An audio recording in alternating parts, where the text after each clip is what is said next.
Jeg vil først sige noget lidt generelt om projektet, de første 10 minutter, og så går kolleger ind i delprojekterne, som det består af. Og vi kan jo altså ikke sige noget om resultater endnu. Vi er først lige startet. Mads har været ude i felten en enkelt gang, og sådan, men ellers så er der ikke så meget. Okay, det er et forskningscenter, vi har fået penge til. Det vil sige, at vi sidder på gangen over i bygning 10. De fleste af os i hvert fald. Og ja, vi har fået den her 3-årige bevilling fra Forskningsstyrelsen, eller FKK, Forskningsrådet for Kommunikation og Kultur. Og det består mest af 2 PhD-stipendier. Mads og Sofie, en postdoc, det er Lasse, vi møder dem senere. Og så penge til noget studentermedhjælp og en lille smule frikøb af os seniorforskere. Det er ikke så meget. Det er fordi, det er så dyrt. Det er bedre at bruge penge på PhD-stipendier. Og så holder vi nogle forskningsseminarer med inviterede gæster fra indland og udland, har vi tænkt. Og til sidst så holder vi en stor konference, hvor vi vil sige noget om, hvad vi har fået ud af det på en eller anden måde. Vi har fået en meget fin, synes jeg selv, hjemmeside, som vi kan gå ind og kigge på, hvor vi også har sådan en blog, hvor vi løbende opdaterer, hvad vi har. Nå, hvad handler det om? Hvad er standarder for noget? Jamen altså sådan helt overordnet og generelt teoretisk, så kan man sige, at en standard det er en model af praksis, eller i hvert fald et aspekt ved praksis. Men det er også en model for. Det er også med modeller, at de både kan være modeller af noget og modeller for noget, og tit ikke kan lade være med at være både det ene og det andet. Og vi kender det jo meget i hele diskussionen omkring evaluering af praktisk arbejde, socialt arbejde, sundhedsarbejde, behandling og evidens osv. Men det er mere almindeligt begreb end som sådan. Sådan nogle modeller, de findes ikke bare sådan mellem ørerne og så videre, men de er ligesom også indbygget i materielle ting og i vaner.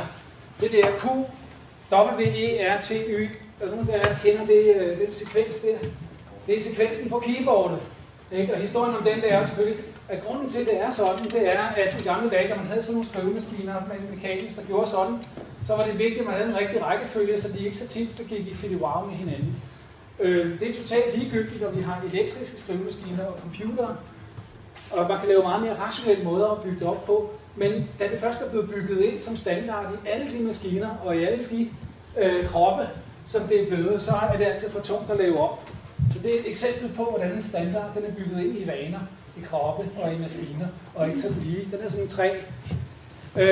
Den er ikke så lige til at lave op. Standarder er også noget, der almengør, noget som gør, at vi kan forstå hinanden, og som vi bruger på den måde også til at regulere både vores egen og hinandens praksis. Og dermed så er det også en moralsk orden. Når vi taler om lighed i sundhed, vi har en standard for, at vi skal have en bestemt lighed i sundhed, så er det jo både et spørgsmål om en politisk moralsk diskussion, og en diskussion om, hvad er det egentlig, som skaber sundhed, hvad er det, den enkelte skal gøre for at opretholde sin egen sundhed, hvilket ansvar har den enkelte osv. Der ligger masser af moral i det.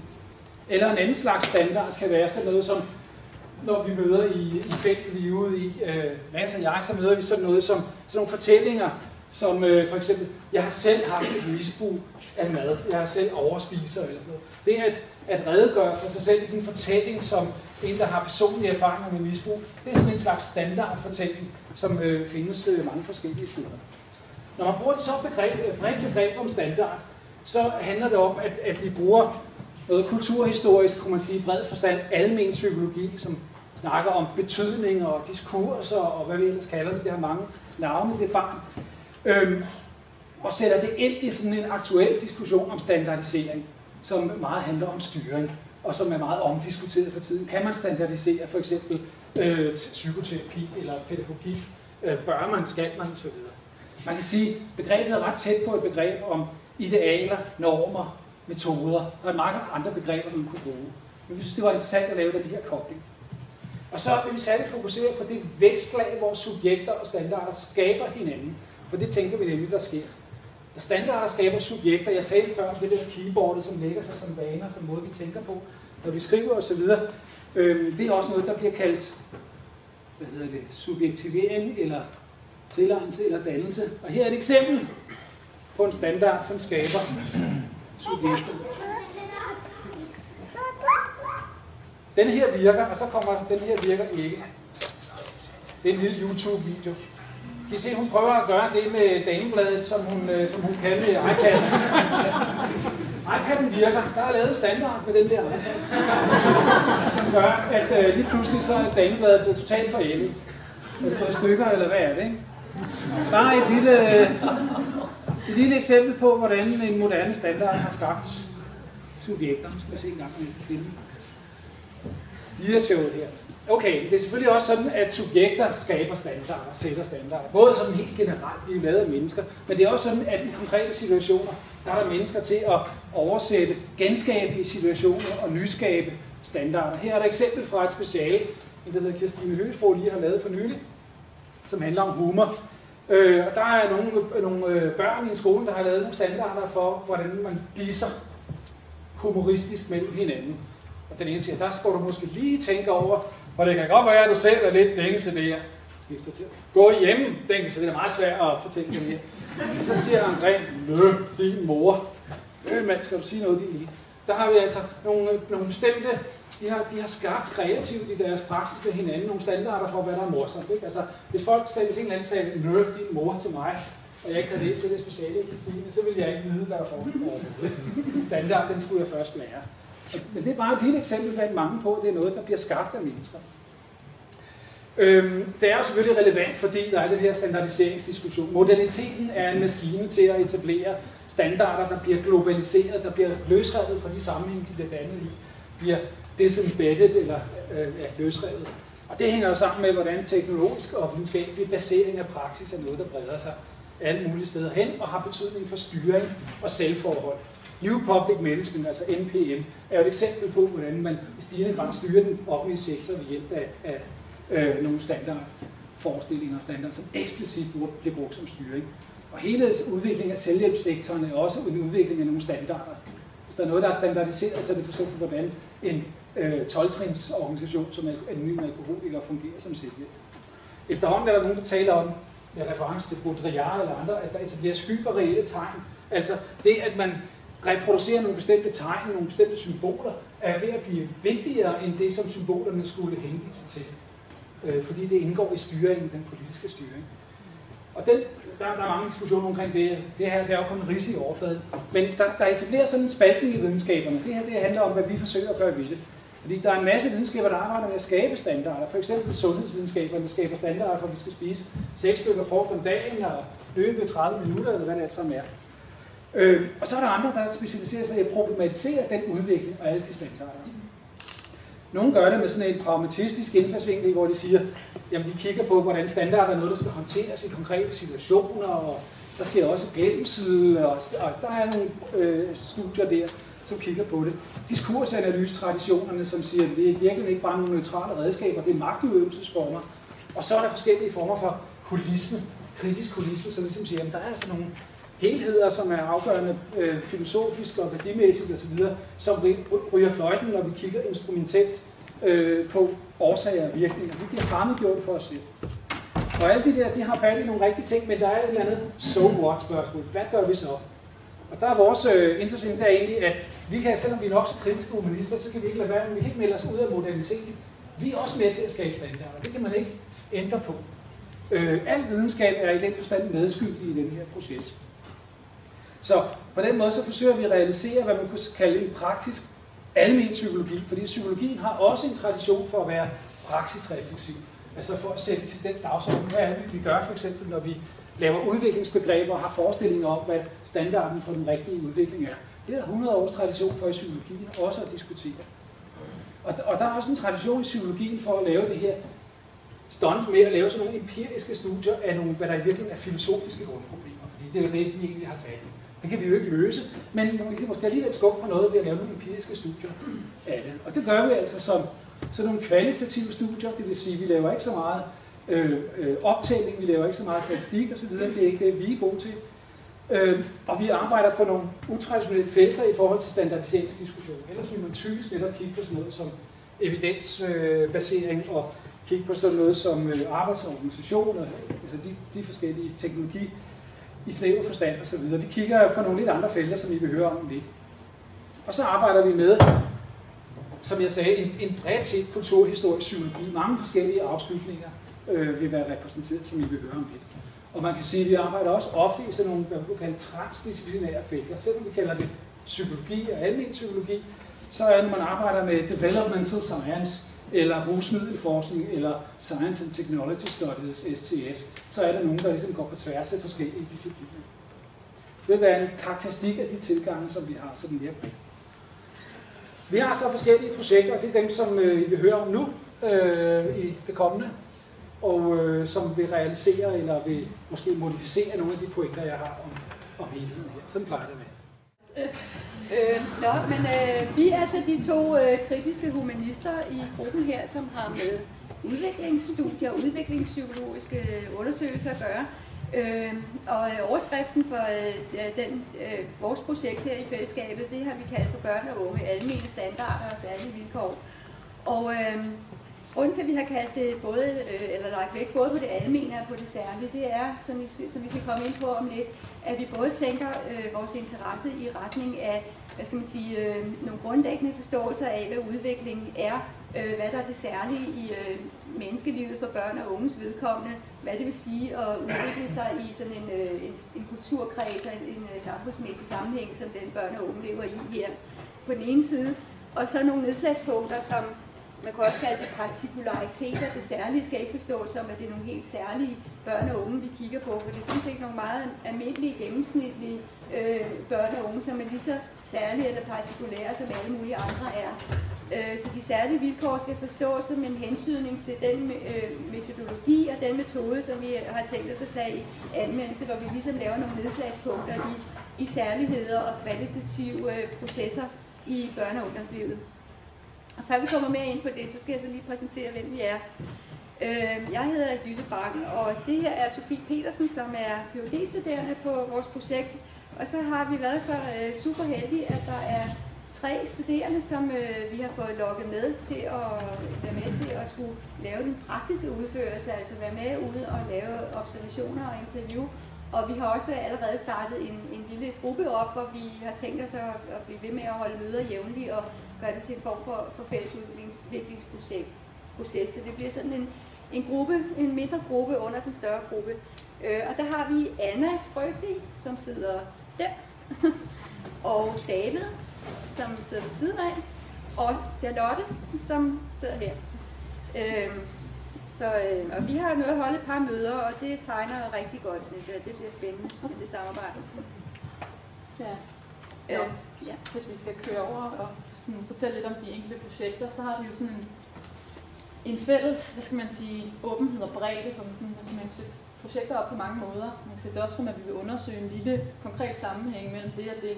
Og det har vi valgt ikke at gøre. Vi har valgt at sige, at vi laver noget, der er åbent og bredt, og både har en samfundsrelevans, og som har et element af grundlagsforskning. Og det er sådan en fælles forpligtelse mellem projekterne. Så skal I bare se, prøv at se. Er det smart? Er noget? Ja, det er sådan på din side. Og altså den her figur, den skal læses sådan fra midten og ud til siderne. Så jeg kan starte med at sige lidt om, altså vi har 2 delprojekter.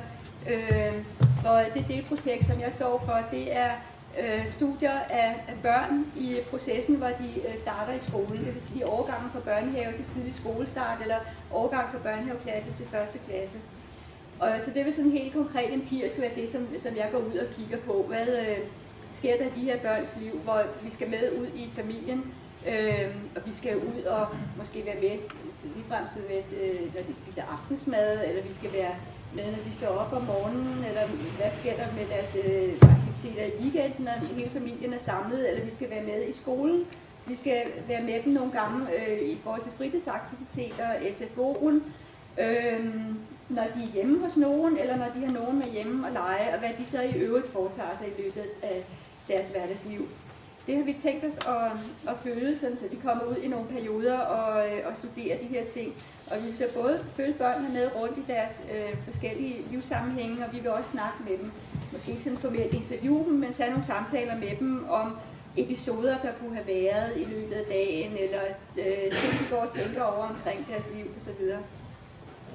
Og grunden til, at vi gør det er selvfølgelig, og nu stiger vi så lige op i den der lilla, at vi er interesseret i, som Morten sagde, standarder, standardiseringsprocesser. Hvad er det egentlig for noget, når vi snakker børneliv? Og nogle af de ting, som vi er optaget af, eller sådan helt grundlæggende, jeg skal ikke komme ind på alle mulige detaljer om det, men det er det, at man sådan tit i udviklingspsykologien, og jeg tror også sådan, i en folkepsykologisk forstand, at der er sådan en bred forestilling om, at barnelivet, det er sådan en eller anden form for, der er sådan en romantiseret forståelse af barnelivet, som sådan, det er noget, der sådan ligesom hviler i sig selv, og det er før livet sådan egentlig rigtig går i gang, og kravene begynder at blive stillet. Men sådan som tilværelsen ser ud for børn i dag, så forholder det sig ikke rigtig sådan, fordi man kan i modsætning til den her forståelse sige, at der ligger sådan et relativt stort pres på individet i dag, og et forventningspres, og med gymnasiereformen og alt det der ligger der et pres nedad i alder i retning af, at man skal orientere sig mod fremtidige muligheder og træffe beslutninger om og valg om sin fremtid og sådan noget, sin karrierevalg. Så der er ligesom den her tendens til, at der er ikke nogen fredning af barnelivet mere. Og det er sådan helt overordnet inden for den ramme, det er ligesom de samfundsmæssige processer, som er med til at begrunde, at det er relevant at lave sådan et projekt som det her. Og der vil vi så gå ind konkret og prøve at kigge på standardisering og subjektiveringsprocesser, som for eksempel, når barn starter i skolen, så noget, der typisk sker, det er, så er der nogen, der får en mobiltelefon ret hurtigt, hvis de ikke allerede har den. Og det lægger så pres på resten, som går hjem og klager over, at de ikke har den, og så starter der en forhandling der, om er det rimeligt, eller hvor gammel skal man være, før man får sådan en, og så videre. Og så giver forældrene sig på et tidspunkt, og så til sidst, så er der kun få tilbage, der har, og så bliver de måske nogle særlige, og måske udskilte i gruppen der, så der bliver særligt stort pres på dem. Så det her eksempel, det siger noget om, at der er sådan nogle selvgenerative processer i spil, hvor der også hele tiden er løbende forhandlinger om, hvilke standarder er det rimeligt at have omkring hvad og hvorfor. Og der forestiller vi os, at det er sådan et meget differentieret billede, så derfor har vi også lavet forskellige nedslagspunkter, hvor vi vil rundt forskellige steder og lave kvalitative studier, både børn, der bor i byen og børn, der bor på landet, børn, der har forskellige opvækstvilkår, for ligesom at kigge sådan, relationelt på det. Ikke bare at kigge på et barn, men at kigge på det barn i forhold til etablerede og standarder som er under forhandling. Så det er sådan den samfundsmæssige begrundelse for det, og så skal vi komme mere ind på om lidt, at har vi også en interesse i en dynamisk udviklingsforståelse, altså en grundteoretisk forståelse af, hvad udvikling er. Yes. Nå, men Jyttes fokus kommer til at være meget sådan overgang, når børn starter i folkeskolen, og jeg kommer til at skulle fokus på unge, der starter i gymnasiet, og skal følge dem hele det første år i gymnasiet. Det er også fordi, at den periode, der sker rigtig meget, forventer jeg, det er den her skift af en social arena, og det vil sige, at der skal en masse forhandlinger af standarder igen. Man slipper en integration og så skaber en ny. Og hvis man sådan skal kigge på, hvad det har af samfundsrelevans, så vil sige, at i dag er der rigtig meget fokus på forskning omkring unge, som tager udgangspunkt i unge, der har det svært, dropper ud af uddannelsesinstitutioner, ikke kommer ordentligt videre i voksenlivet. Og jeg synes, det kunne være interessant at prøve at træde et skridt bag ved det, før vi begynder at interessere os for dem, når de nu er diagnosticeret med det ene eller det andet, eller henvender sig til lægen, eller skolepsykologen, eller rådgivningscenteret. Hvad er det for nogle forhandlingsprocesser, der sker? Hvordan opstår de her standarder? Hvordan bliver de etableret? Hvordan får de fodfæste? Og hvordan bliver de selv med til standarder for normalitet? Hvordan skabes det? Jeg faldt over noget her den anden dag, som jeg lige vil læse op for. Det er et indlæg på Informations hjemmeside. Se mig, hør mig, jeg er vigtig, jeg skal i centrum. I skal grine mine jokes, I skal synes, jeg er sød, og I skal føle, jeg har styr på alting. Måske har jeg problemer, der fylder, men udadtil skal jeg fremstå, som om jeg har masser af overskud og styr på alting. Jeg må ikke ligne en, der er ved at gå mentalt ned, og jeg bruger gerne rigtig mange penge på at se godt ud, og energi på at leve op til idealer, jeg tror, min omgangskreds stiller mig op imod. Disse sætninger er selvfølgelig ikke noget, jeg siger højt, men gennem mine handlinger og sprog viser jeg alligevel, at det er tanker, jeg har om mig selv, en pige på 19 år, som går i gymnasiet. Der er mange idealer at leve op til blandt unge. De bliver opstillet af vores omgangskreds, men vi har selv lige så stor del i dem. Det handler om at være på, have overskud og se godt ud. Og på en eller anden måde synes jeg, hun siger det meget godt. Der er en masse idealer, men hvor fanden kommer de her idealer fra? Det er jo ikke noget, der sådan, selvfølgelig, det er jo kæmpe komplekst, så hvordan staten undersøger man det? Det har jeg altså ikke helt styr på endnu, men det har jeg så noget tid til at finde ud af. Men det er det, jeg synes, at det kunne være spændende. Prøv at finde ud af, hvad er det for en proces, der sker omkring de her standarder. Og det siger også lidt om, at det er udviklingspsykologisk ungdomsforskning. I stedet for, at der er rigtig meget ungdomsforskning, som handler om at optælle, hvor mange unge gør sådan og sådan og sådan, eller tænker sådan om sig selv, eller bomber ud på den ene og den anden måde. Men egentlig har et udviklingspsykologisk blik på en periode i menneskelivet, hvor udvikling egentlig er rigtig meget højsædet. Så er der sådan en fin pil imellem dem. Og det er jo fordi, at de her to projekter snakker sammen. Det er jo nedslagspunkter, der ikke er tilfældigt valgt, men fordi det er der, vi tror, der sker rigtig meget udviklingsmæssigt. Og vi tænker på, at vi kan have nogle krydsfelter med hinanden omkring udvikling af standarder og intense perioder. Ja. Og det her, det siger så lidt om, eller forlængelse af det, Sofie sagde, vi opfatter det selv som en lidt unik mulighed for også at have sådan et form for langstrakt perspektiv på udvikling og forandringsprocesser, fordi vi både kigger på børn i 6-7 års alderen, og vi kigger på unge i 16, 15, 17 års alderen, hvor gamle de nu er. Og så er der selvfølgelig noget konstruktionsarbejde derefter, hvor noget teori- og udviklingsarbejde, hvor vi skal prøve at få det til at hænge sammen omkring et udviklingsbegreb, som er langstrakt og ikke kun lige handler om den enkelte gruppe. I den forbindelse omkring den metode, vi bruger, så har vi ladet inspirere lidt af en, der hedder Bronfenbrenner, som er i udviklingspsykologien, som taler meget positivt for, at man skal have sådan en eksperimentel metode ude i praksis, altså det naturlige eksperiment snakker han om. Og vores det ligner lidt, selvom det ikke er et eksperiment, som vi går ud og laver. Vi ryster ikke systemet selv ved at sige, nu kan I prøve at gøre sådan og sådan, så ser vi, hvad der sker. Det vi gør, det er, at vi går ind der, hvor systemet på en måde ryster sig selv, nemlig overgangsperioderne fra noget relativt tilvalgt til noget nyt. Og de mest optimale overgangsperioder, vi har kunne finde, det er overgangen til de skolemæssige skift, altså der, hvor man starter i skole, og der, hvor man ender skolen og går videre i ungdomslivet ved en ungdomsuddannelse. Og det betyder ikke, at det er et ungdomsstudie, vi laver, men at vi ryster systemet, så at sige, ved at gå ind på den måde der. Og de der pile- og splatterfigurer, vi har lavet der, de repræsenterer så, altså man kan læse dem fra venstre mod højre, som at vi følger et subjekt, hvis vi nu skal kalde det, med ind i nogle forskellige kontekstsammenhænge, som kunne være derhjemme, eller i skolen, eller gymnasiet, eller til fritidsaktiviteter, eller sammen med vennerne. Og så laver vi sådan en udforskning af, når vi sådan følger med ind et sted, hvad sker der her? Så vi har ikke sådan bare snæver fokus på den enkelte, men vi kigger på, hvad sker der her? Hvad for nogle dynamikker er på spil her? Hvad er til forhandling? Og altså vores metode går, som jeg også var inde på før, ud på at følge folk rundt.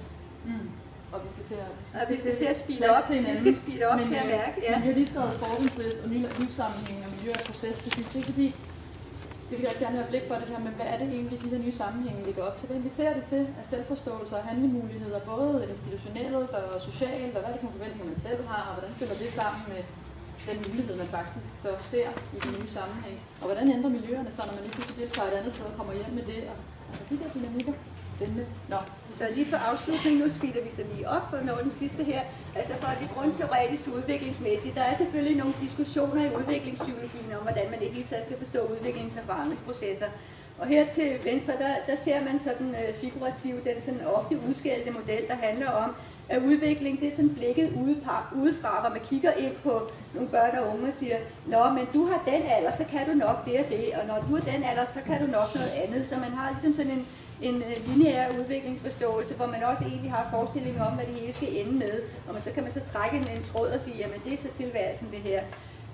Og den er sådan meget kritiseret på forskellige måder, som jeg ikke har tid til at komme ind på. Men alternativet til det er det, som vi kalder blikket indenfra, som både vores metodologi og vores teoretiske udgangspunkt, det er at prøve at få fat i et førstepersons perspektiv. Det vil sige, hvordan er det at være det her barn eller den her ung i de her livssammenhænge, som vedkommende lever i, og så kigge på de her selvgenerative processer. Hvad er det for noget, der er på spil? Hvordan spiller forskellige faktorer eller elementer, momenter sammen, og er det, som giver grundlag for nyhed, for emergens og for transformation og udvikling, forandring, ikke? Så det er noget med at prøve at gå ind og kigge på mikroplanet, det man kalder mikrogenetiske studier, og se på, hvordan forholder det sig til livsforløbsudviklingen. Og det er i sig selv en stor udfordring, så det glæder vi os rigtig meget til at komme i gang med. Og så tror jeg, vi siger punktum. Ja.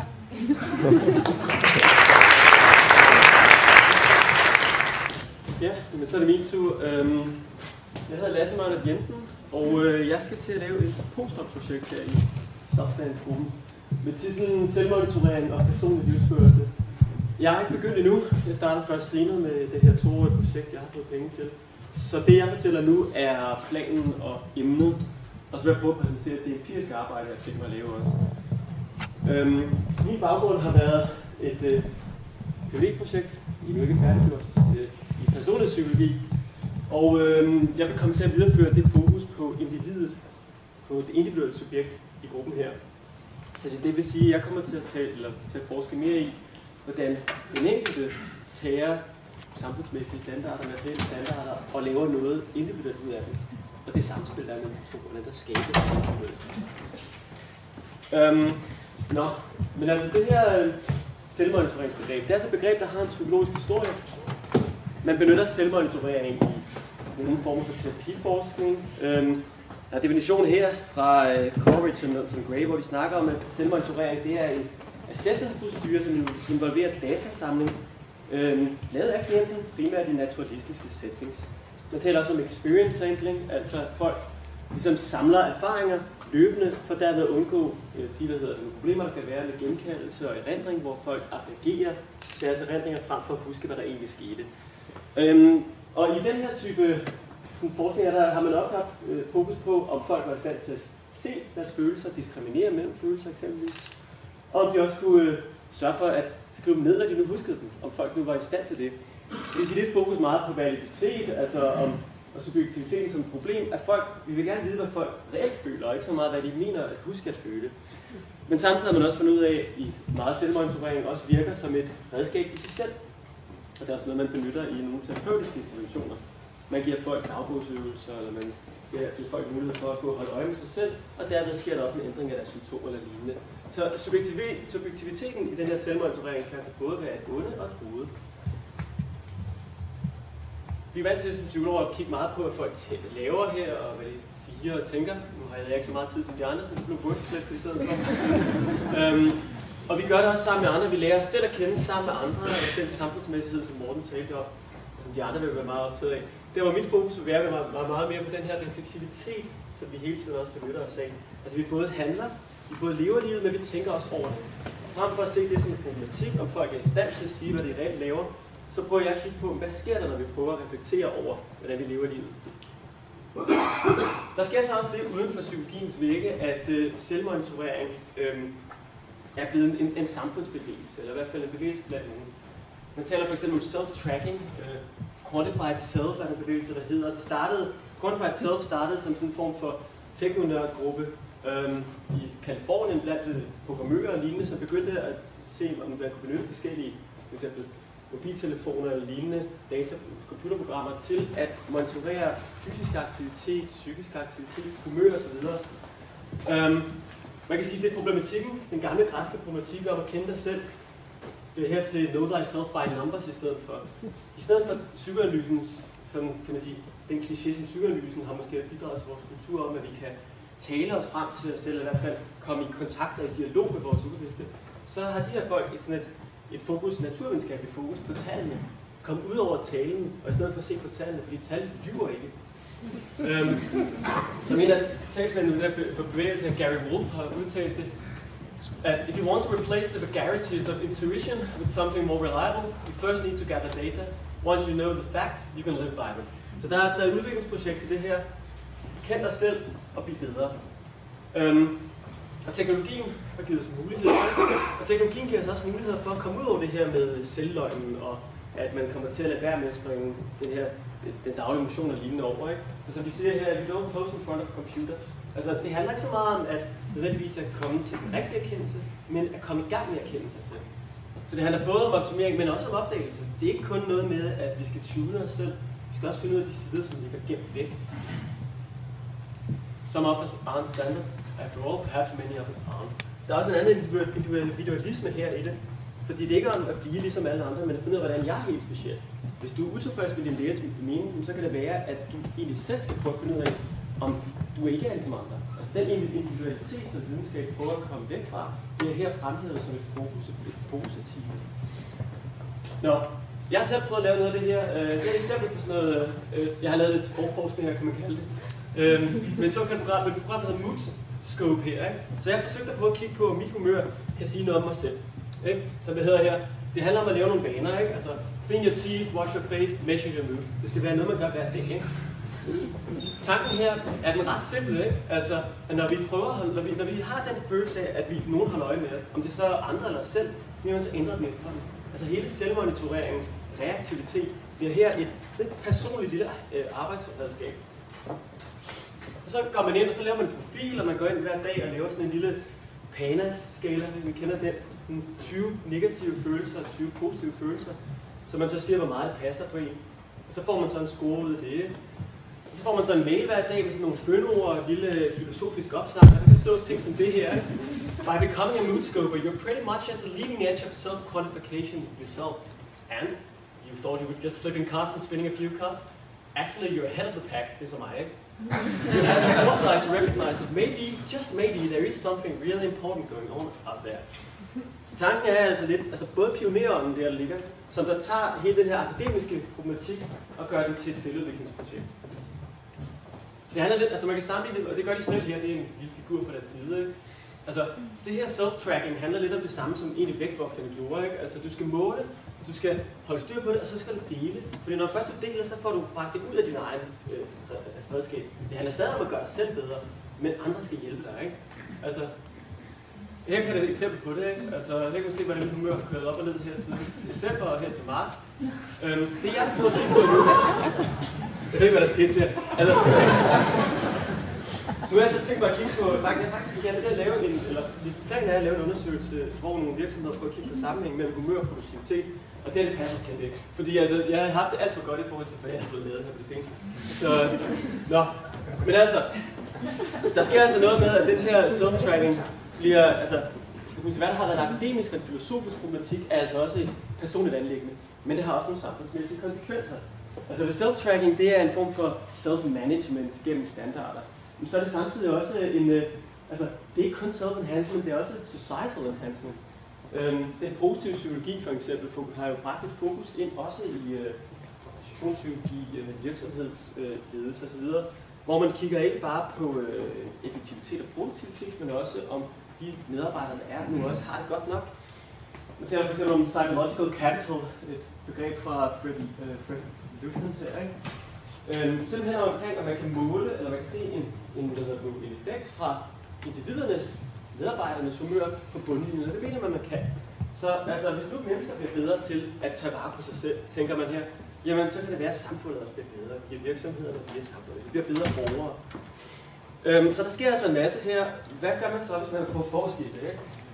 Det jeg har prøvet at lave nu her, det er, at jeg vil tage fat i et lille element. Jeg vil prøve at kigge på det her med, om humørmonitorering eller trivselsmonitorering, om det kan, så både hvad det siger, om folk oplever en forandring, hvad det er for nogle forandringer, men også hvad for nogle ændringer, for eksempel trivselsundersøgelser, løbende trivselsundersøgelser på arbejdspladser, gør for folk andre steder.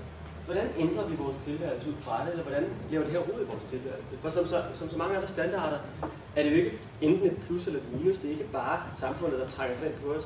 Vi som mennesker gør noget ved de her ting, laver individuelle udtryk for dem. Det mener jeg i hvert fald som personlig psykolog. Det kan være, at det ikke er helt rigtigt, men det skal jeg prøve at kigge på. Så jeg har et samarbejdsrelation i gang med et firma, der hedder Estimate. De har et samarbejde med Teknologisk Institut og Center for Offentlig Kompetenceudvikling, hvor de skal til at teste sådan nogle energidagbøger og sådan nogle løbende tilfredshedsundersøgelser, hvor folk dagligt får sms og skal svare på, hvordan deres humør er og hvor meget de får lavet. Og det skal jeg prøve at komme ind og hjælpe med.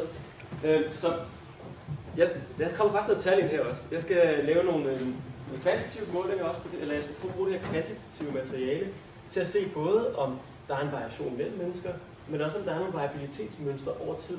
Sådan noget multi-level modeling og sådan noget, som nogle af jer måske har hørt om. Men min ønske er så også at prøve at se på, hvad gør folk egentlig med det? Gå ud og tale med de her mennesker. Se, hvad er det her som den her optimering på arbejdspladsen? Er det noget, man kan bruge andre steder? Er det noget, der er besværligt?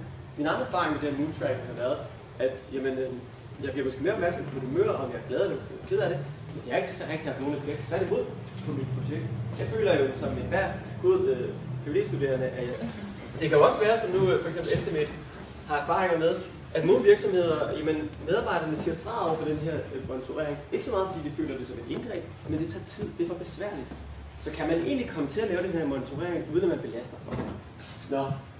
Så jeg skal svare på nogle spørgsmål omkring, altså hvordan selvmonitorering kan blive til en hverdagsaktivitet. Om de her selvundersøgelser, om de kan finde vej ud i andre livssammenhænge. Sker der den her overførsel, diffusion der, som man forestiller sig? Og så ikke mindst, hvad er det, der fremhæver? Hvad er det for nogle opmærksomheder, individer bliver i stand til at tage brug af? Hvad er det, de kommer til at overse? Hvad er det, der glider væk, når man pludselig kun fokuserer på sit humør? Hvad er det, man ikke ser længere?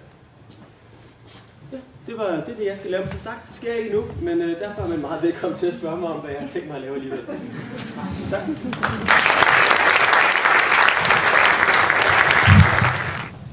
Ja, mit navn er Mads Bang, og jeg har sammen med Morten Nissen det her projekt, der hedder Brugerdrevne standarder i socialt arbejde. Grundtanken er, at der i socialt arbejde sker en dialog, og der sker den her udvikling af standarder, som vi efterhånden har hørt på nogle forskellige felter. Der sker det, at de professionelle de udvikler nogle standarder. Det kan være, at de udvikler nogle standarder for, hvordan taler vi med de unge omkring deres rusmidler, hvordan gør vi det på en anerkendende måde, så vi ikke skræmmer dem væk, og de andre kommer igen. Hvordan taler vi med dem på en konstruktiv måde? Hvordan håndterer vi de andre samarbejdspartnere? Vi har de offentlige systemer, som vi også skal tale med. Der udvikler sig altså nogle professionelle standarder her. Samtidig så har de fat i nogle brugere, de taler med, de interagerer med på forskellige måder. De her brugere udvikler også nogle standarder. Det kan være for eksempel standarder om, hvor meget hash man skal ryge i weekenden. Standarder for, at jeg var ude i empirien, som Morten snakkede om her sidste uge, der var der en ung, hun tænkte, mit mål det er, at jeg skal have en rygedag, hvor jeg ryger tjal midt i ugen, og så skal jeg kun ryge 3 joints om fredagen. Det var sådan en standard, hvor vi har skabt med de professionelle. Det lykkedes ikke lige i den her uge, men der sker i hvert fald en udvikling af standarder. Og ideen er jo, at de unge eller brugerne bruger de her standarder, de skaber de her standarder, og de prøver at håndtere deres liv med dem. De skaber noget, de begynder at handle anderledes. Og der er selvfølgelig så imellem de her standarder nogle udvekslinger samtidig. Så de standarder, som de professionelle udvikler sammen med brugerne, de spiller igen tilbage på, hvad er det for nogle standarder, som jeg laver som professionel? Hvad er det for nogle måder, vi har samtale på? Hvordan kan vi tale omkring det her med at ryge mindre hash, uden vi kommer i den her position, hvor vi har pegefingre og alt det her? Og så uden for det her billede, så står der sådan nogle som mig og Morten, vi er forskere, som også er med til at kigge på det her felt og lave nogle standarder for, hvordan beskæftiger man sig videnskabeligt med det her, og hvordan beskriver vi det her, hvad er det for nogle standarder. Så der er en masse standarder i spil her, men lad os lige tage et skridt tilbage og se, hvorfor egentlig i det her felt med socialt arbejde, hvorfor er det særligt interessant her. Og indledningsvis kunne man måske lige sige, at socialt arbejde, det er generelt sådan nogle felter som misbrugsbehandling, det er hjemløse, det er familiebehandling, det er alle mulige unge mennesker, som ikke gør det, vi synes, de skal gøre, hvilket der går på skole og arbejde, opfører sig pænt og ikke laver kriminalitet og den slags. Så det er det brede felt af socialt arbejde. Og det her felt er kendetegnet ved sådan en heterogenitet. Der er en masse forskellige slags tilbud af alle mulige forskellige arter. I kender alle sammen de der idéer om folk, der bliver sendt ud på en eller anden bondegård og skal passe nogle dyr, eller de skal et eller andet, fordi de har nogle problemer.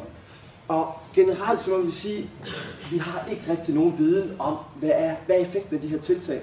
Vi bruger en masse milliarder på det, jeg tror det er 16 bare for børn og unge. Men hvad er resultaterne, det ved vi ikke rigtigt. Det eneste sted, vi sådan rigtig ved noget, det er inden for misbrugsbehandling. Der er rimelig dårlige resultater, skal jeg sige. Det er sådan, at dem, der er i behandling, de har en lille bitte smule større sandsynlighed for at stoppe med deres misbrug, end dem, der ikke er i behandling. Så det, og samtidig så er feltet kendetegnet ved, at det er komplekst. Der er en masse paradokser i det her felt, både sådan, når vi kigger på det teoretisk, når vi kigger ud i praksis, og når vi kigger på det forskningsmæssigt. Så nogle af de her paradokser, eller nogle af de her bevægelser, der er i feltet, og nu skal jeg bare kun sige nogle af dem, det er for det første, så har vi sådan en strømning, der siger, vi skal have mere evidens, vi skal have styr på, hvad vi laver, vi skal have en kvalificering af det her felt. Og den her bestræbelse på kvalificering, den kobler sig naturligt nok med den herskende diskurs omkring evidens. Så vi skal på en eller anden måde have styr på det gennem en forskning, som bygger på sådan en eksperttilgang. Vi skal vide, hvad vi laver. Vi skal have diagnostik, vi skal undersøge dem, vi har noget at gøre med. Så vi skal spørge dem om, hvor meget de ryger, og så skal vi måle dem bagefter om nogle måneder, hvor meget de så ryger, og alle de her ting. Så det er sådan en bevægelse, der er i feltet, som en bevægelse, der også går på i stedet for at kigge på sådan den hele borger, som man vil sige, ikke? Så kigger vi på nogle helt specifikke ting. Den her unge har et misbrug, det sætter vi ind overfor. Så det er sådan nogle specifikke udpegninger af problemerne. Fordi det er meget nemmere at måle. Jamen ryger de mindre hash før eller efter? Altså, det kan vi finde ud af. Så det er sådan en tilgang, der er i feltet. Samtidig er der en anden tilgang i feltet, som prøver at lidt gå den anden vej, som ikke har sådan en eksperttilgang, som handler om brugerperspektiv, brugerinddragelse, at bruge brugeren selv i udviklingen af de her. Og det giver nogle problemer. Og den her, som Anders Sandman siger, at den her skift i forståelse, den ligger altså lovgivningsmæssigt, at man har vedtaget, at vi skal satse mere på at inddrage brugerne i tilbudene. Vi skal høre, hvad er det for nogle behov, de har, osv. osv. Så det betyder også, at man får en ny forståelse af, hvad en bruger er, hvad et subjekt for det sociale arbejde er. Man skifter fra sådan en tidligere forståelse, måske havde i 70'erne og 80'erne, hvor brugeren er en klient uden ressourcer, som skal hjælpes, til at begynde at tale om, jamen brugerne, det er nogle ressourcestærke borgere. Så der sker altså sådan nogle strategier, hvor vi prøver at italesætte og empower borgeren, som man vil sige. Og man kan sige, at de her to forskellige tendenser i feltet, de er sådan lidt modsatrettede, eller kan i hvert fald nogle gange komme op og slås med hinanden. Så hvis vi skal prøve at give sådan et blik, som bliver sådan lidt nogle ideale positioner, så kan man sige, at der er sådan forskellige former for socialt arbejde.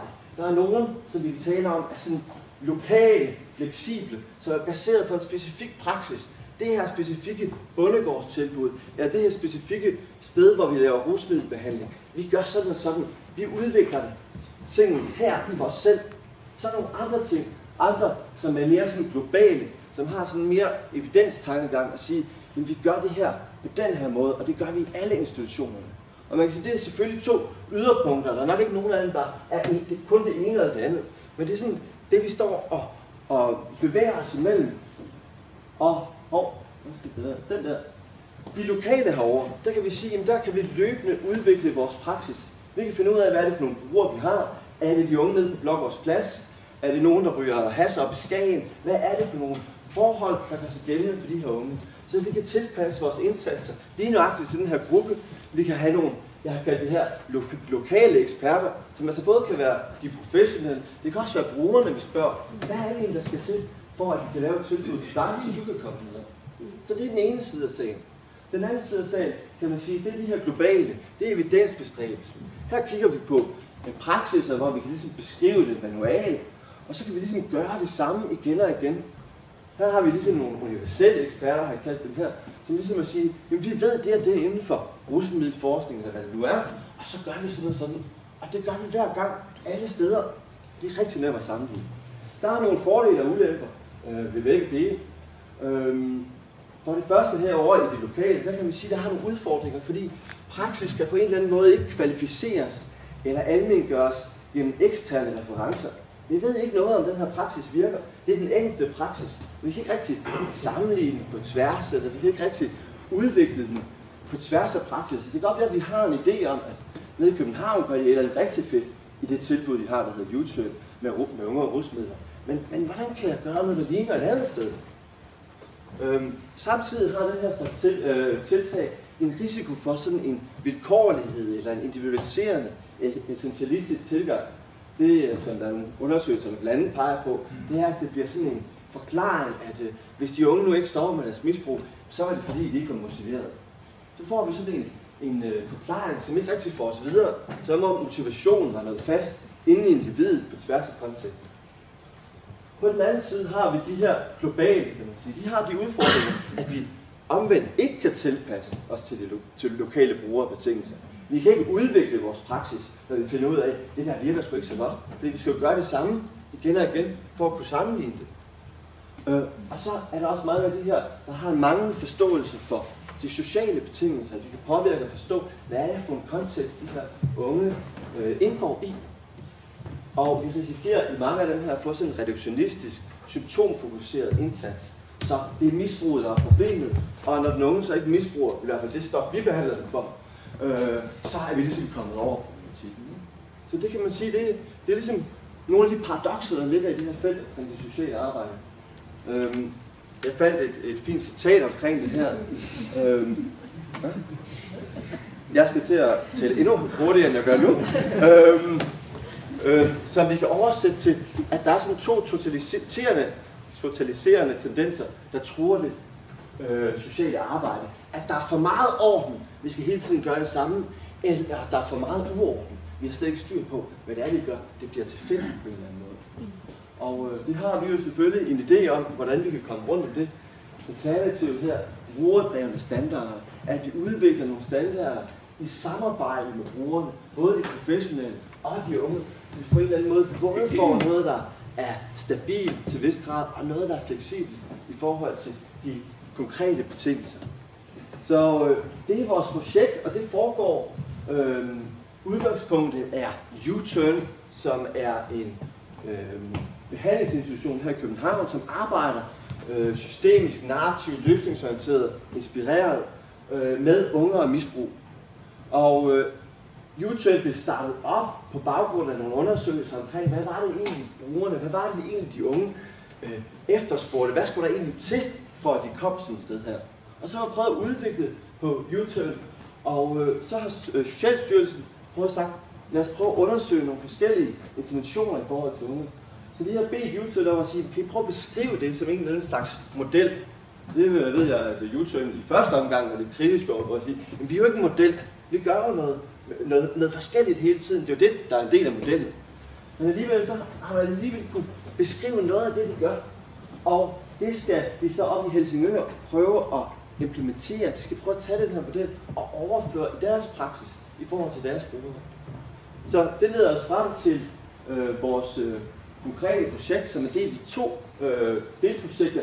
Dels et, der hedder situationer, som Morten primært står for, hvor det er mikrostudier ned i, hvordan skabes der standarder i de her situationer, hvordan kommer de her almene problematikker omkring rusmiddelbrug eller hvad det nu er, hvordan kommer de på spil, hvordan tager folk dem op i de her i de her konkrete interaktioner.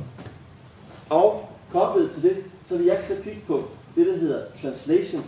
Hvordan bliver de her forskellige standarder taget op fra forskellige kontekster, fra U-Turn? Hvordan bruger de professionelle de her standarder til at lave deres praksis? Hvordan tager de unge en standard, de laver inde i terapirummet omkring, nu skal jeg ryge noget mindre has? Hvordan tager de det ud og bruger det ud i deres hverdagsliv? Så der sker sådan en hel masse interaktioner, hvor de her standarder ikke bliver taget op, men modificeret. Og samtidig forandrer vi altså både praksis og subjektivitet i den her proces. Så det er ideen, og hvad de her standarder er for noget og sådan noget, det ved vi ikke endnu. Men det er sådan et åbent proces, og det får vi at se. Ja, nu må jeg ikke sige mere.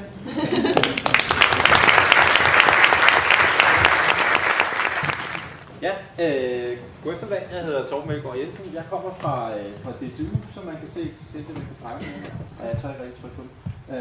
På alle formlerne der. Men jeg vil også gerne henlede opmærksomheden på, at der står kat-psyk-PhD. Min PhD er også fra psykologi, så jeg har sådan det, der hedder Mixed Memberships. Jeg har læst psykologi her engang for længe siden, og så har jeg bevæget mig forskellige andre steder hen i verden, og nu er jeg lektor på DTU. Den her sætning, der står her, vi gør vores egen praksis til genstand for videnskabsstudier, den har jeg stjålet fra chefen selv, som sidder her, som har skrevet den i en eller anden sammenhæng, og den signalerer ligesom, hvad mit bidrag til det her projekt skal være.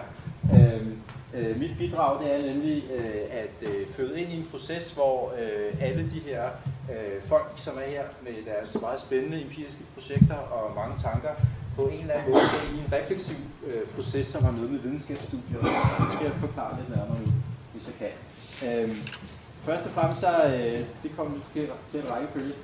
Først og fremmest så kan man sige, udgangspunktet for den måde, jeg tænker det her projekt på, det er, at eller i mange forskellige grene af videnskaben, så har man forskellige former for forestillinger om, hvad er videnskabelig praksis egentlig, og det trives også i alle mulige dagligdags sammenhæng. For eksempel så kan man sige, her på stedet, så har man forestillinger om sådan noget som, der snakkes om genspejlingsteori i nogle sammenhæng, korrespondens mellem virkeligheden eller teorierne og verden.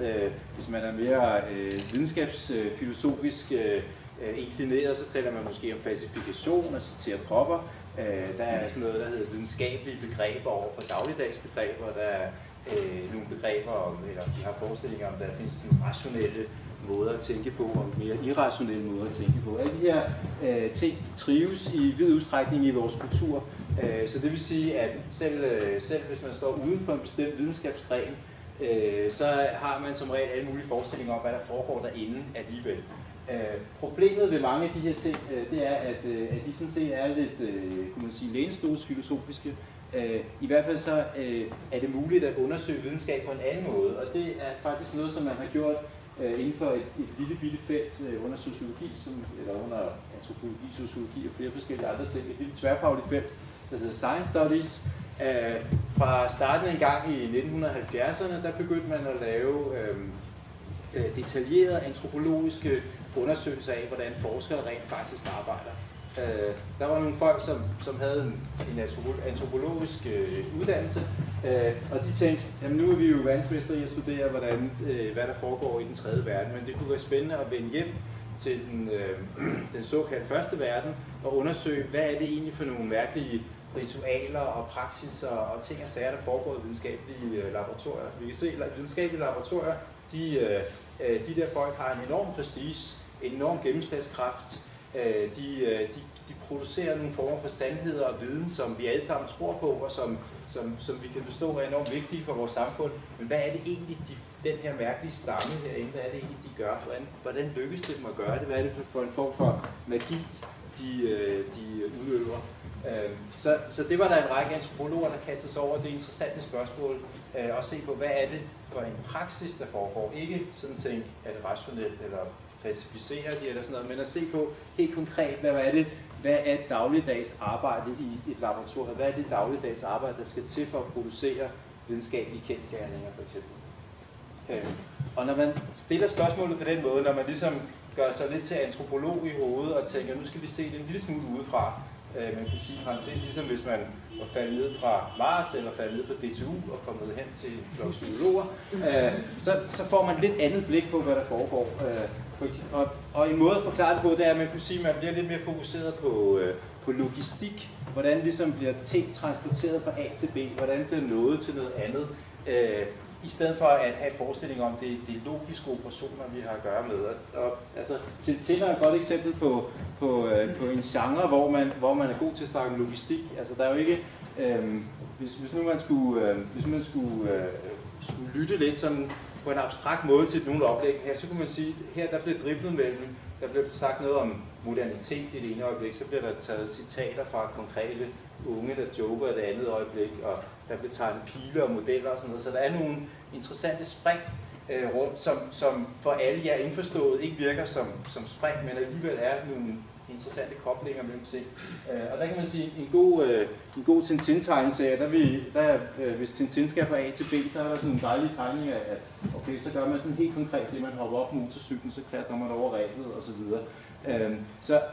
Så det er muligt, kan man sige, at i hvert fald hvis man tager lidt udenforstående blik, at beskrive videnskab som et helt pragmatisk spørgsmål om, hvordan kan man for eksempel, hvis man skal undersøge et eller andet felt, lad os bare tage unge i en eller anden kommune, hvordan kommer man derud? Hvordan får man fat på de unge? Hvad er det egentlig, man får i lommen, som de unge har sagt, eller med hjem? Og hvordan bliver det transporteret videre til noget andet og noget andet og noget andet? Og det er den slags spørgsmål, jeg er interesseret i. Og det her felt, jeg snakkede om før, det hedder Science Studies, de har beskæftiget sig intensivt med det her, men typisk med naturvidenskab. Her er nogle tegneseriebilleder, jeg har hugget fra en artikel af en, der hedder Bruno Latour. Og han har beskrevet, hvordan nogle jordforskere har taget ud i savannen et bestemt sted. De kan se på et kort først, så er de taget ud, og så har de taget nogle jordbundsprøver, som de har puttet ned i sådan nogle små æsker, samlet dem i en ramme, og efterhånden samlet flere af dem. Så har de lavet sådan forskellige trick, hvor de har taget jorden, der er samlet forskellige steder, og puttet det hen foran sådan et printet ark med nogle huller i, hvor man kan se, hvad er farven på det her jord, og hvad svarer det til for et nummer på den her farveskala, og det er de så skrevet ned. Og så følger han gennem en lang række skridt, hvordan de kommer videre Og til sidst så kommer de hen i nogle former for arbejdsrum, hvor de samler ting og sager i noget, man kan kalde teorimøbel. Det interessante ved den her detaljerede beskrivelse, og det er ikke bare for at være kulørt eller få en gratis tur til regnskoven, det er, at nogle af de begreber, vi har omkring, at der findes verden, og der findes begreberne om verden. Der findes ligesom en tankeverden og en praktisk verden. Alle de der begreber, de forsvinder ligesom i den her beskrivelse. Fordi det, vi kan se for øje på i stedet for, det er, at der er en hel række, der er ikke et sådan stort skel mellem verden herinde og verden derude, eller begreberne og verden, eller videnskaben og praksis. I stedet for, så kan vi se en hel masse helt konkrete skridt, hvor man tager den ene ting med den ene hånd og stopper ned i den anden ting, der stopper videre, der bliver til et tal, der bliver lagt sammen med et andet tal osv. Så i stedet for at have et great divide mellem to forskellige ting, så har man en hel masse small divides, som bliver koblet sammen på forskellige måder. Så det giver en helt anderledes realistisk, empirisk og praktisk beskrivelse af, hvad videnskab er, og hvordan videnskab producerer sine resultater. Okay, så det er i hvert fald det, som den inspiration, jeg har med mig fra Science Studies, som jeg nævnte, typisk er interesseret i tekniske videnskaber og naturvidenskab. Og det, som jeg så har tænkt mig at gøre her, og som jeg er meget glad for at blive inviteret til at gøre, det er at stille et spørgsmål af den her type. Hvis nu vi har Sofie og Jytte her, og nogle børn og nogle unge derude, hvad er det så egentlig for nogle skridt, rent praktisk? Hvordan får de forbundet det ene til det andet til det tredje, sådan så de på et tidspunkt kan sige ting, eller publicere ting, eller mene ting omkring, hvordan subjekter og standarder bliver til eller interagerer på feltet børn og unge. Og til samme spørgsmål selvfølgelig for Mads og Morten, og samme spørgsmål for Lasse. Så min ambition det er at prøve at lave en lidt anderledes, måske lidt mærkelig, jeg er jo på DTU, empirisk beskrivelse af, hvordan de her forskellige videnskabelige udsagn bliver produceret i det her projekt. Og det gode er, at de her rare mennesker er med på lejen og har sagt ja til, at jeg må komme med ud på deres feltarbejde og kigge dem over skulderen. Og fordi jeg har læst psykologi engang, så tror jeg lidt, jeg kan forstå det, de skriver. Nogle af ordene i hvert fald. Og så er det også sådan, at fordi vi gør det her inden for samme projekt, så har vi mulighed for at diskutere interessante forskelle og ligheder på den måde, som forskellige eksempler på viden om subjekter og standarder bliver produceret på tværs af de her tre rigtig spændende empiriske projekter. Så det er det, som jeg skal forsøge at bidrage med til det her projekt. Så.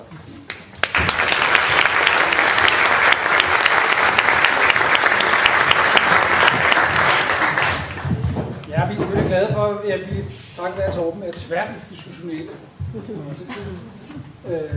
Men her er der også et ganske lille nebengeschæft, som er det sidste projekt, og det mindste projekt i det store center her. Mixed Methods og implementeringsværksteder. Mixed Methods, det er jo sådan et moderne begreb, for det skal man gøre alle mulige steder, blandt andet kvantitative og kvalitative metoder, for at nå frem til resultater, hvis man skal have penge til at lave forskning og sådan noget. Og vi gør det så åbenbart også lidt, det havde jeg godt nok glemt, da jeg præsenterede det før. Det var men i hvert fald, her er der et lille projekt, hvor jeg samler nogle kolleger, der arbejder på nogle institutioner, der laver sådan noget Mixed Methods forskning. Og så prøver at snakke om, hvad det er for nogle typer af problematikker og dilemmaer, som det giver for forskersubjekter. Så det er sådan et, hvad skal vi sige, ultraforsker-navligt beskudt projekt, som jeg forsøger her at kaste mig ind i. Og baggrunden er jo selvfølgelig, at videnskab ofte beskrives med standarder eller med idealer for videnskab, altså som metodologi. Faktisk i forlængelse af det Torben har snakket om, så finder man mange flere beskrivelser af, hvad vi burde gøre, end beskrivelser af, hvad vi faktisk gør. Og i virkeligheden så gælder det i høj grad også det her ideal om mixed methods, fordi der er næsten ikke nogen, der ikke kan blive enige med hinanden om, at det naturligvis er det eneste rigtige, og sådan må man gøre. Men det ændrer jo ikke ved, at det at arbejde kvantitativt og det at arbejde kvalitativt meget ofte er to meget forskellige universer, to forskellige slags hverdagsliv for forskere, to forskellige typer af samarbejdsformer, to forskellige slags sprog, karriere, publiceringsformer, formidlingsformer osv. Jeg er selv gift med en, der arbejder med kvantitativ metode, så jeg ved det på den måde også over middagsbordet. Og der er en bestemt slags, og det er nogle problematikker, som man står i på de institutioner, hvor man arbejder med mixed methods, selvom alle er enige om, at det er det rigtige ideal. Og der er bestemt skæringspunkter, også som viser sig for de her forskellige verdener, at være problematisk og interessant og frugtbart osv., nemlig implementering. Altså, hvad bruger man forskningen til? Hvilke konsekvenser og relevans har forskningen for, hvad man kan gøre i praksis, og hvor? Og det er de fokuspunkter, som jeg så tænker, at jeg og de andre forskersubjekter skal arbejde med på nogle seminarer, som vi afholder, og som vi laver producerer data fra ved at optage på vores diskussioner, og så publicere sammen. Og det er inspireret især af en gammel tysk feminist, der hed Frigga Hauge, og som lavede noget, hun kaldte erindring sammen med nogle andre, lavede noget, hun kaldte erindringsarbejde. Og her vil jeg i hvert fald foreslå, at vi arbejder med utopier snarere med erindringer. Altså noget om, hvordan man kan producere idéer, forestillinger om, hvordan man kunne arbejde. Men det er sådan en metode, der prøver at komme ind på det subjektive, altså hvordan man egentlig opfatter sig selv og sine dilemmaer.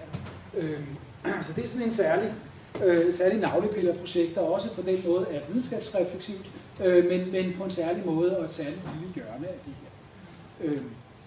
Ja, det var faktisk det hele. Der er ikke flere projekter. Og nu har vi bombarderet jer, og vi er selvfølgelig enormt interesserede i, at I også kommer tilbage og stiller spørgsmål, eller har idéer til, hvad vi kunne lave sammen osv. Vi foreslår, at vi starter med det over i psykologikantinen. Og der skal vi ud, og så skal vi omkring hjørnet, og så op. Og vi sender nogen i forvejen, som går forrest og vifter lidt, eller siger, så kan I gå efter jer, der ikke kender det. Og så har vi jo ellers websitet, og I skal bare komme til os, hvis vi har indvendinger og idéer til, hvad vi kan lave sammen. Hvad har jeg glemt? Jo, altså der er vin, selvfølgelig. Nå ja, der er vin og snacks. Det vigtigste selvfølgelig. Ja. Okay.